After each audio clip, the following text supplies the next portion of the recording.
من الشیطان الرجیم بسم اللہ الرحمن الرحیم۔ قرآن کریم کی تفسیر چل رہی ہے، چلو شروع کرتے ہیں سبق کو۔ وَكَيْفَ تَكْفُرُونَ وَأَنْتُمْ تُتْلَى عَلَيْكُمْ آیَاتُ اللَّهِ وَفِيكُمْ رَسُولُهُ، اور کیسے تم لوگ انکار کرتے ہو وَأَنْتُمْ تُتْلَى، حالانکہ تم لوگوں پر وَأَنْتُمْ تُتْلَى عَلَيْكُمْ، حالانکہ تم پر پڑھی جاتی ہے آیات اللہ، اللہ کی آیت، وفیکم رسول، اور تمہارے میں اللہ کے رسول بھی ہیں۔ اللہ تبارک و تعالیٰ نے بطور تعجب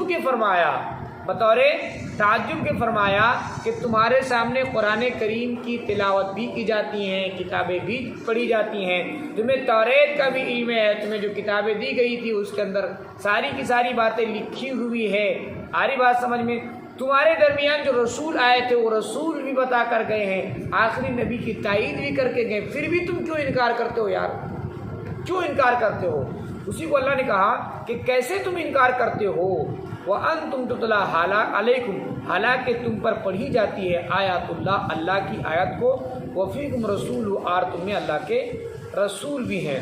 فرمایا وَمَن يَعْتَصِم بِاللَّهِ، اب جو کوئی اللہ کو مضبوطی کے ساتھ پکڑ لے گا، اللہ کو مضبوطی کے ساتھ، مطلب یہ ہے اللہ کے جو لایا ہوا دین ہے، شریعت ہے، قرآن ہے، اس کو مضبوطی سے پکڑ لے گا، مطلب اس پر مضبوطی کے ساتھ عمل کرے گا، تو اللہ نے کہا دیا فقد ہدی الی صراط مستقیم، تحقیق کہ اسے ہدایت دے دی گئی ہے سیدھے راستے کی جانب۔ یا ایھا الذین آمنوا اتقوا اللہ، اے وہ لوگ جو ایمان لائے، اتقوا اللہ، ڈرو اللہ سے۔ کیسا ڈرو گے؟ حق تقاتی، جیسا کہ اللہ سے ڈرنے کا حق ہے۔ آگے اللہ تبارک و تعالیٰ نے فرمایا وَلَا تَمُوتُنَّ، اور مت مرنا، إِلَّا وَأَنْتُمْ مُسْلِمُونَ، مگر مسلمان ہو کر۔ ارے جب بھی تمہاری موت آئے تو ایمان کی حالت میں موت آنی چاہیے۔ خدا نہ کرے اگر کسی انسان کی موت کفر کی حالت میں آ جاتی ہے تو پھر وہ ہمیشہ کے لیے جہنم میں رہے گا، کبھی وہ جہنم سے نکل کر کے جنت نہیں جا سکتا۔ اس لیے اللہ تبارک و تعالیٰ نے اس کو تاکید کے ساتھ فرمایا کہ اللہ سے ڈرو جیسا کہ ڈرنے کا حق ہے، اور جب بھی تمہاری موت آئے تو اسلام پر ہی تمہاری موت آنی چاہیے، ایمان کی حالت میں موت آنی چاہیے۔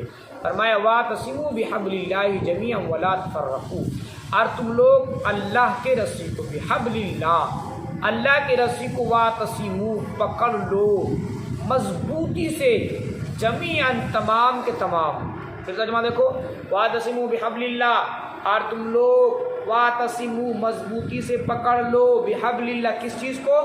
اللہ کے رسی کو، جمیعاً، تمام کے تمام، وَلَا تَفَرَّقُوا، ایک، اور تفرقہ مت ڈالو، تفرقہ مت ڈالو، یا پھر یوں کہہ لو کہ فرقے میں مت بٹو، فرقے میں مت بٹو، بلکہ مضبوطی کے ساتھ۔ جب قرآن ایک ہے، حدیث ایک ہے، اللہ کے نبی علیہ الصلاۃ والسلام ایک ہیں، اللہ ایک ہے، پھر تفرقہ کیوں کرتے ہو؟ تفرقہ مت کرو، ایمان والو ایک ہو جاؤ، اور اللہ کی رسی سے مراد اللہ کے دین ہے، اس دین کو مضبوطی کے ساتھ پکڑ لو۔ جب مضبوطی کے ساتھ پکڑ لو گے، جہاں جاؤ گے تم ہی کامیاب ہوگے۔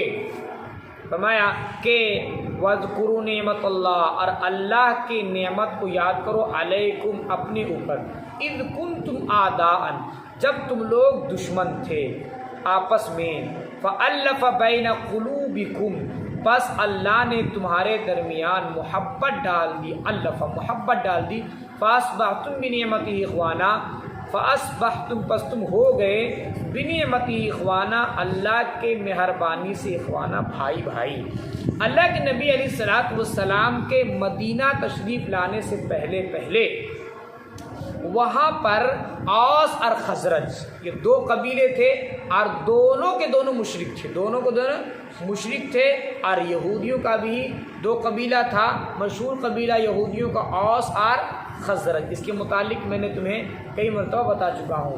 تو یہ جو مشرکین کے جو دو قبیلے تھے، کون کون؟ اوس اور خزرج، ان دونوں میں آپس میں دشمنی رہتی تھی، بات بات پہ ذرا ذرا سی بات پہ تلواریں نکل پڑتی تھی، اور ایک جو جنگ جاری ہوتی ہے نا تھوڑی تھوڑی معمولی بات پر یہ برسوں برس جو ہے وہ جنگ جاری رہتی، خاندانی لڑائی ان میں ہوا کرتی تھی۔ جب اللہ کے نبی صلی اللہ علیہ وسلم مدینہ تشریف لانے کے بعد ان لوگوں نے اللہ کے نبی صلی اللہ علیہ وسلم پر ایمان لایا۔ اللہ کے نبی صلی اللہ علیہ وسلم نے ایسا ماحول قائم کیا کہ وہی لوگ جو ایک دوسرے کے خون کے پیاسے بنے ہوئے تھے ایک دوسرے کے لیے جان قربان کرنے لگے، ایک دوسرے کے لیے جانیں قربان کرنے لگے۔ اللہ کے نبی صلی اللہ علیہ وسلم نے ایسا فضا اور ایسا ماحول قائم کیا، ورنہ اس سے پہلے ایک لڑائی کے متعلق ذکر کیا جاتا ہے کہ شاید اوس یا خزرج کسی ایک قبیلے کا اونٹنی جو ہے وہ کسی کے کھیت میں چلی گئی، کوئی بات نہیں ہے۔ اب جو ہے اس جس کھیت میں چلی گئی اونٹنی، اس کھیت کا جو مالک تھا اس کا دودھ کا تھن ہی کاٹ لیا۔ اب جو اس پہ جنگ جاری ہوئی 63 برس تک جو ہے جنگ جاری رہی، لڑائی کرتے رہے، لڑتے رہے، کٹتے رہے، مرتے رہے، کٹتے رہے، مرتے رہے، اور بھی ذرا سی بات پہ دشمنی تھی، کوئی بھائی کو بھائی کہنے والا نہیں تھا، بالکل ماحول تباہ ہو چکا تھا، لوگوں کا بیڑا غرق ہو چکا تھا۔ جب اللہ کے نبی علیہ الصلوۃ والسلام تشریف لائے تو ایسا ماحول قائم کیا کہ لوگ کیا ہو گئے، بھائی بن گئے۔ وہی لوگ جو ایک دوسرے کے خون کے پیاسے بنے ہوئے تھے ایک دوسرے کے لیے جانیں قربان کرنے لگے۔ یہ اللہ کے نبی علیہ الصلوۃ والسلام نے فضا اور ایک ماحول قائم کیا۔ اسی کو اللہ نے کہا کہ دیکھو یہ اللہ کی نعمت ہے، یہ بھی کہ تم لوگ اس نعمت کو یاد کرو جب تم لوگ آپس میں دشمن بنے ہوئے تھے، پھر اللہ تبارک و تعالیٰ نے تمہارے دلوں میں ایک دوسرے کی محبت ڈال دی اور ایک دوسرے کے لیے جانیں قربان کرنے لگے۔ فرمایا اب اس سے یہودیوں کا حسد ہی بڑا ہوا۔ یہودی جو تھے نا وہاں پر مدینہ میں ان کو حسد بھی ہوا، اور ان لوگوں نے اس پر توڑنے کی، ان کی محبت کو دیکھ کر جلتے توڑنے کی کوششیں بھی کی، لیکن اس میں وہ لوگ ناکام رہے۔ ایک مرتبہ ایک جو یہودی تھا وہ تانا دے کر کے شعر کہنے لگا۔ بالآخر یہ جو صحابہ تھے اوس اور خزرج آپس میں لڑنے کو تھے کہ اللہ کے نبی صلی اللہ علیہ وسلم کو پتہ چلا، اللہ کے نبی صلی اللہ علیہ وسلم نے ان کو سمجھایا، یہ فوراً سنبھل گئے اور پھر وہی محبت ان کے اندر قائم ہو گئی۔ اسی کو فرمایا کہ وَاذْكُرُوا نِعْمَتَ اللَّهِ، اور یاد کرو اللہ کی نعمت کو، علیکم وَاذْكُرُوا نِعْمَتَ اللَّهِ، اور یاد کرو اللہ کی نعمت کو، علیکم اپنے اوپر، اذ کنتم اعداء، جب تم لوگ آپس میں دشمن بنے ہوئے تھے، فَأَلَّفَ بَيْنَ قُلُوبِكُمْ، پس اس نے تمہارے دلوں کے درمیان محبت ڈال دی، فَأَصْبَحْتُمْ بِنِعْمَتِهِ إِخْوَانًا، پس تم لوگ ہو گئے بِنِعْمَتِهِ، اللہ کے مہربانی سے، اخوانا آپس میں بھائی۔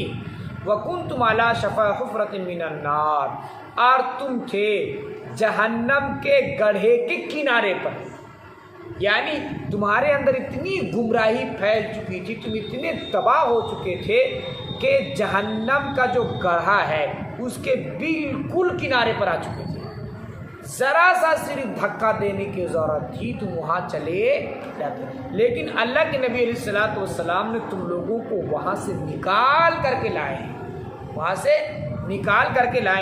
فرمایا وَكُنْتُمْ عَلَىٰ شَفَا حُفْرَةٍ مِّنَ النَّارِ، اور تم تھے جہنم کے آگ کے گڑھے کے کنارے پر، فَأَنْقَذَكُم مِّنْهَا، پس اللہ نے تم لوگوں کو اس سے بچایا۔ كَذَلِكَ يُبَيِّنُ اللَّهُ، اسی طرح اللہ بیان کرتا ہے، لکم تمہارے سامنے، آیات اپنی نشانیوں کو، لعلکم تہتدون، تاکہ تم ہدایت یافتہ ہو جاؤ۔ وَلْتَكُن مِّنكُمْ أُمَّةٌ يَدْعُونَ إِلَى الْخَيْرِ، اور تم میں سے امت ایک جماعت ہو، يَدْعُونَ إِلَى الْخَيْرِ، جو لوگوں کو بلائے، إِلَى الْخَيْرِ، بھلائی کی طرف، وَيَأْمُرُونَ بِالْمَعْرُوفِ، اور حکم کرے نیکیوں کا، وَيَنْهَوْنَ عَنِ الْمُنْكَرِ، اور روکے برائیوں سے۔ ایک جماعت ہونی چاہیے مسلمانوں کے درمیان، ایک ایسی جماعت، دیکھو ہر آدمی کا کام الگ الگ ہے، لیکن مسلمانوں میں ایک محلہ میں ایک ٹولہ میں ایک ایسی جماعت ہونی چاہیے کچھ لوگوں کی، جو لوگ کیا کریں، لوگوں کو بھلائی کی طرف بلائیں، لوگوں کو دین کی دعوت دیں اور لوگوں کو برائیوں سے روکیں۔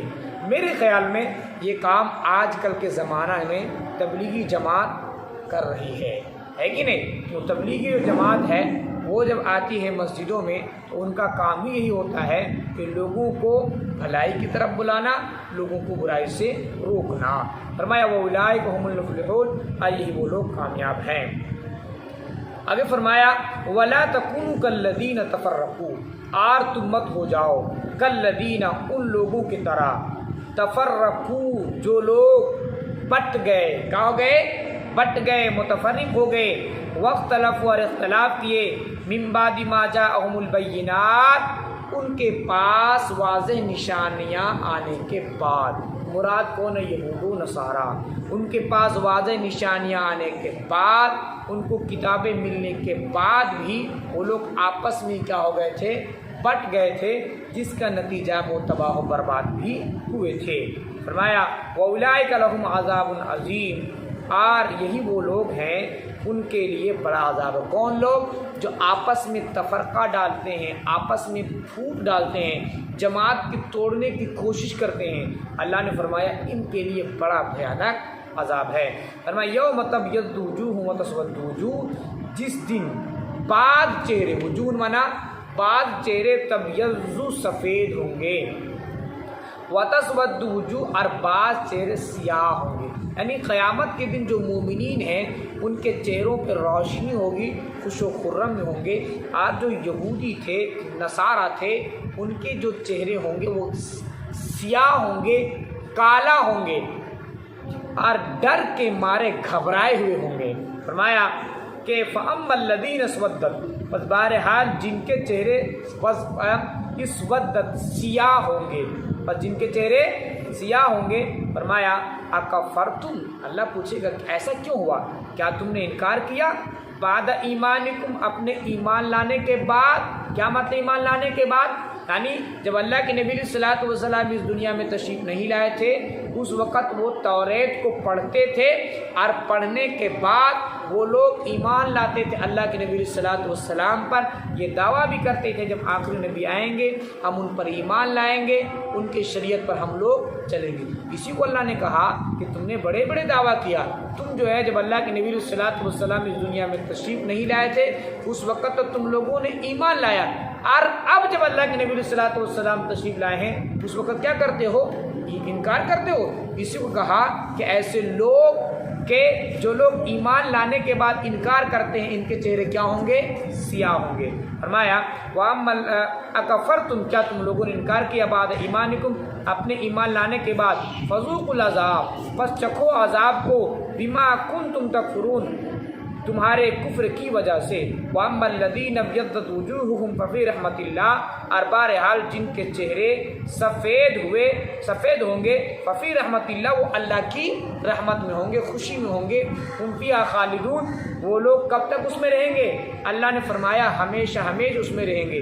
تلک آیات اللہ نتلوہا علیک بالحق، اللہ نے فرمایا یہ اللہ کی آیات ہے، اللہ کی نشانیاں ہیں، نتلوہا علیک بالحق، ہم آپ کے سامنے ٹھیک ٹھیک بیان کرتے ہیں۔ وَمَا اللَّهُ يُرِيدُ الظُّلْمَ لِلْعَالَمِينَ، اور اللہ تبارک و تعالی جہان والوں کے لیے ظلم کو پسند نہیں کرتا ہے۔